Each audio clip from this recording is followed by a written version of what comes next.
Jarak antara Desa Lhok Leumak dengan ibu kota Kabupaten Aceh Timur lebih kurang 16 km. Jumlah kakak Desa Lhok Leumak lebih kurang 250 kakak. Pekerjaannya rata-rata 90% tani dan sisanya pedagang. Desa Lhok Leumak ini sangat luas dan tanahnya masih subur dan cocok untuk menanam bagian pertanian dan perkebunan. Pada tahun 2014, pemerintah Aceh Timur sudah memberi sanitasi pemberdayaan air bersih yang diambilnya dari sensaran Desa Lhok Leumak, Kecamatan Darul Ihsan, Kabupaten Aceh Timur.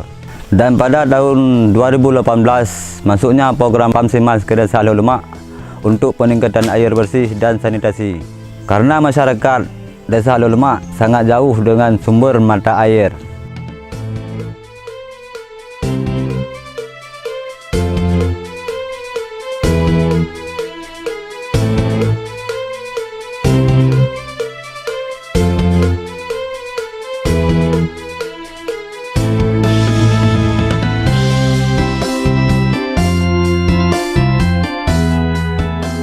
Alhamdulillah, sekarang masyarakat Desa Lhok Leumak sangat senang karena sudah ada air bersih ke rumah-rumah warga.